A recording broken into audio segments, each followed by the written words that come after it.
Hi, this is Gary Sheffer, and I'm a trustee of the Hudson Area Library and chairman of the History Room. And this is another edition of the History Room on Zoom. And we're really happy to have Hudson Police Chief Ed Moore as our guest. Chief Moore has overseen the police department in the city for almost a decade now, going back to 2013. After a distinguished 32-year career in New York State Police.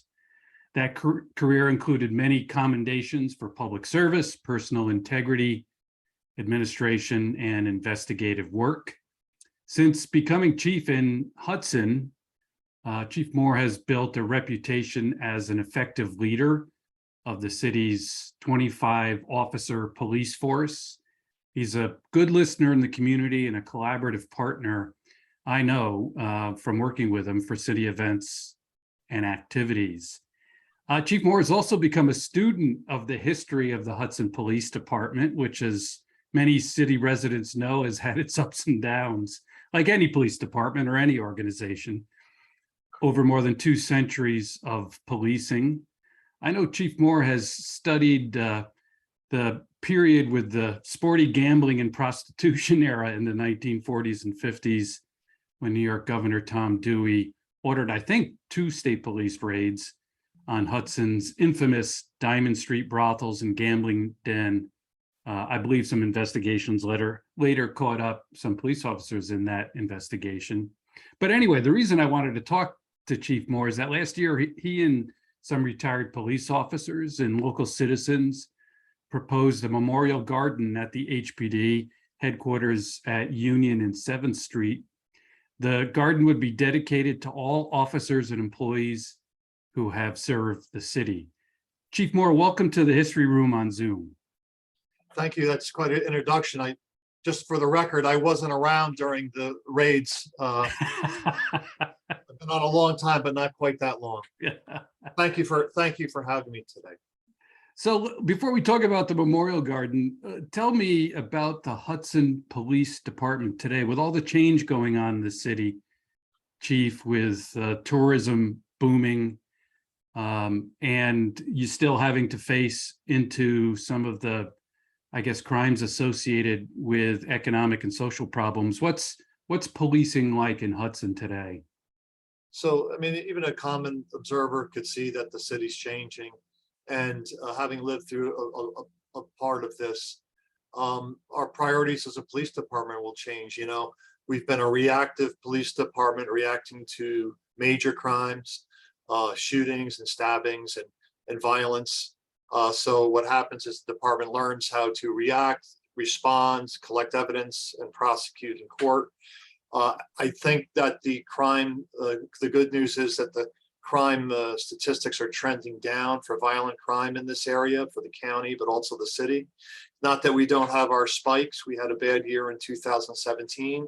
Okay. But if you look at the big picture, you see that crime is trending down, which is a good thing. So the nature of the department will be less criminal investigation into major crimes to more quality of life concerns, which would be your traffic control, pedestrian safety, and these kind of things. So it's good news. It's just a change of priorities for the department. So as I get older, Chief, you know, I always like to complain about other drivers. So I wanted to talk to you about U-turns on Warren Street. That's my biggest complaint about traffic in the cities these days. It's quite a busy street. Yeah, I mean, obviously we're getting more tourists. We find a lot of the accidents are out of town people. So we have a lot of tourist industry now. They come in, they get a little discombobulated on the one-way streets or where to turn, and we see it out there almost every day we do. Yeah. All right, let's talk a little bit about the Memorial Garden and the history of the police department. You've looked at the history, and you wrote recently that the department goes back to quote unquote night watch more than 200 years ago, long before the, I guess, term police became popularly used. When did Hudson have its first real police department? I mean, it's funny, police, you're right about that. The police term, surprisingly wasn't really used until the mid 1800s, early 1800s. They didn't use it. So this dates back to the Dutch, down in New York City or New Amsterdam, as far back as I think like 1625. Mhm. They hired men to walk around at night with rattles, make noise to deter crime, and that kind of evolved. So here we go. We have our little city of Hudson gets founded, and I think it was around 1790, which is 230 some years ago. The council got together and established a night watch. And best I can tell, these fellows walked around and lit the oil lamps at night or turned them off, and were basically just a fire watch. And their effectiveness can be debated because I know Hudson has burnt down several times over that era. So that's basically it. The concept of police really wasn't an American thing yet. I know if there was a person disorderly, they would grab them and hold them till the next day, but there was no, and this carries on to the constable stage. I think it was around 1840. They designated constables. I think there was 4 wards at that time. Okay. And each ward contributed a constable. But these constables, there's no central station, no real priorities or guidance, judicial system really set up. You could arrest someone with a warrant. You'd have to go get a warrant from a judge. But I have the feeling that if you wanted a constable, you'd probably have to go to the local bar or something and coax them into doing something. So that was about a 40-year period. Okay. And then we got up to I think 1873, January 1, 1873, the police were made something real here in Hudson. So that's a long time ago. Next year will be 150 years. Wow. So I remember the chief on January 1, cold night here in Hudson, they established a chief for $900 a year. And they had 8 patrol officers they hired at $55 a month. Wow. And 2 constables probably to do civil work and stuff like that. So that was our beginning. It's a rich history. I love it, but it's also displays the evolution of police in our country. And you and I were chatting. There's not a lot of records, right? It's hard to get a lot of information about the history of the department because there's just not a lot of documents to look at. We started a historical society there in the state troopers when I was there to look at local history. And I don't think it's particular to Hudson. I think we went through a time in our country where the stuff just didn't appeal to people. Yeah. We modernized, and I think a lot of the stuff was thrown out. But and I know that was the fact in the troopers. They didn't just give a lot of notice to history, but I was disappointed when I came here because with such an old department, I mean, you could make an argument over 200 years old. Right. I expected a box of artifacts, an old uniform. I am starting to, Gary, I'm starting to get a thing going here to collect stuff. I just got this blotter from 1931. Wow. I bought it from a woman in California who was researching her mobster grandfather. So slowly, and I started to read through it. It's unbelievable during Prohibition. But apparently all we did in 1931 was grab drunk husbands out of the street and put them in jail overnight. But it's just interesting, and we'll start to collect this stuff. That's fantastic. If you come to the station, we've taken a lot of historic photographs and put them up. We're trying to get the thing going. Terrific. Well, one of the most famous or infamous moments, of course, in history of the police department in the city, of course, is the Dewey Raid raids in 1950. They've taken on, Chief, almost a mythical sort of feeling in the city. People who've been around a while all have their own stories about it. You've looked into it a little bit. What's true and not true about what happened here? I'm a little unique because I'm a Hudson police chief and I came from the troopers, so I have a little bit of both sides. Yeah. We know a lot of factual things. We know that it happened. But I think folks have a mental image of the G-Men movies or the Untouchables movies. Right. I happen to think it was more partially chaotic. I mean, we had madams fainting, we had men running out of the back, pulling up their pants. We had police officers trying to come up with these ridiculous excuses why they were there. And I think it was probably in some sense the word comical. Yeah. But we know this, so we go back to the facts, right, with history. So we know that Tom Dewey was the governor, and we know he had a history of crime fighting, organized crime fighting. He was Attorney General, New York, federal Attorney General, DA in Manhattan. We know that he prosecuted Lucky Luciano. Right. So he was U.S. attorney in the 30s.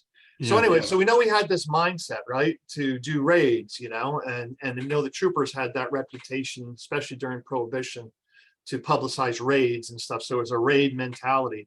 So it's Friday night, June 23rd, 1950, and these troopers come, 55 of them come, and McGreevy, the superintendent of state police, was a guy named John Gaffney, who was a good man. I actually worked with his great nephew. He's a friend of mine. Wow. It's funny how the history comes together, right? Yeah. This Francis McGarvey was the dashing inspector from the state police who organized the raid. So boom, they hit the 300 block of Diamond Street, which is Columbia Street, which ironically is where the district attorney's office is now, right? Yeah, exactly. So there was a row house of houses of ill repute there, and they each had designations, to hit these places. They hit them, and then all hell broke loose. We know factually, going back to the facts again, is that there was 18 Hudson police officers, 12 of whom were indicted. We know that the mayor resigned. We know the police commissioner resigned. I know that in an emergency, they put Dr. Roger Bliss in as the police commissioner, and Roger Bliss delivered me. So it's a big full circle, right? See, you said you weren't connected to the raid, but somehow you are, Chief, right? Yeah. And, so it happened. We know that there was, I actually think that the troopers were probably looking for gambling items. Yeah. I think just ran into this massive industry of prostitution.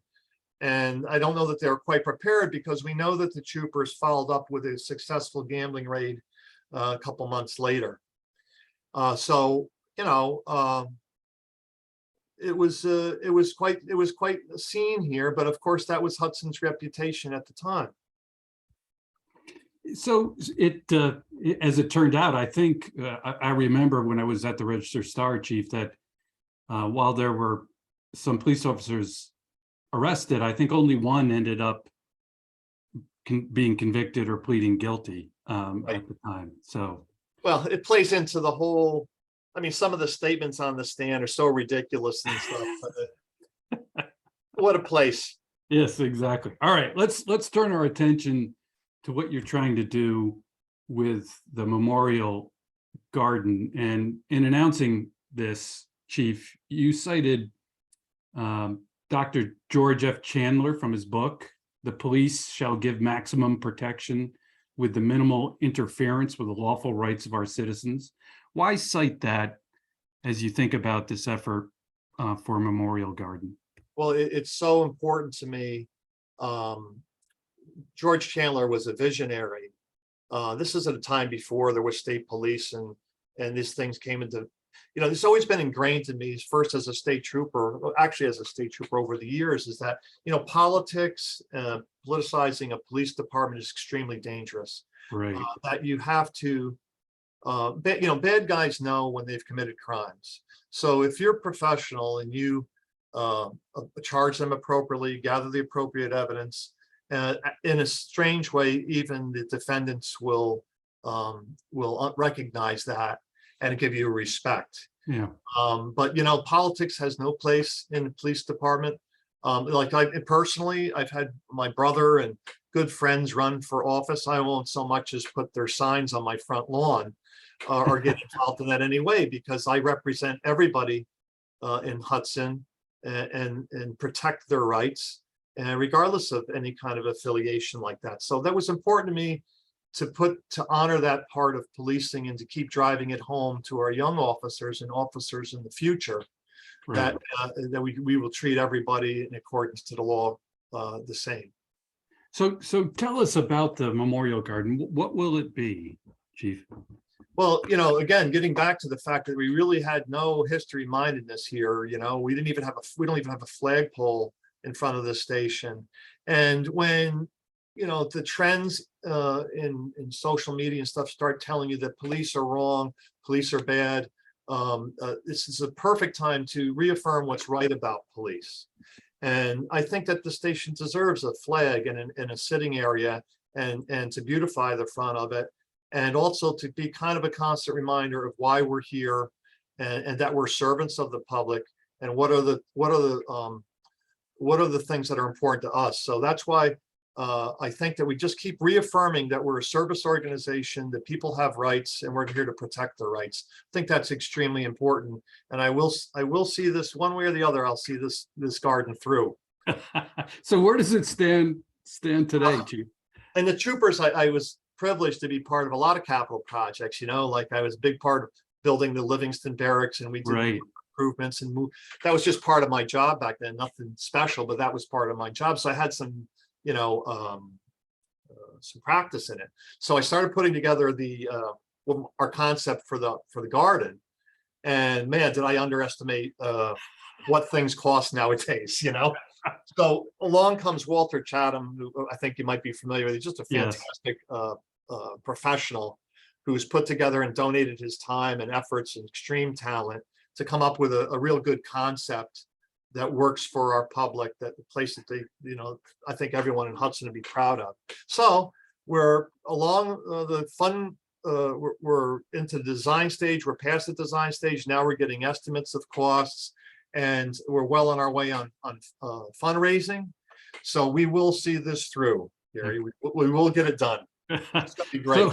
So that's really good to hear. So I'll ask you, how can people help you make it a reality? Our funding is done through the Hudson Development Corporation, and we do have a Facebook page that gives the links for various contributions, how you can do through Venmo or write a check, and it's all done through the Hudson Development Corporation that passes it on to when we get to the construction stage. When are you hoping, Chief? I know. When are you hoping that will occur, construction? Well, I told people I'm not gonna retire till this garden's built, but now I might have to rethink that. I will see it through, whether as chief or a civilian. I will see this thing through. But you have to see, well, what's the best time? I'd hope that maybe we can get the shovels turned over maybe sometime in 23 and get this thing done. It's it's not an overly complicated design, but as you know, things take time to do it right. Yeah, exactly. Fantastic. Well, Chief, thank you for being on the History Room on Zoom. Good luck with the project and everything else going on in the city. My pleasure, and thank you for your time. I appreciate it.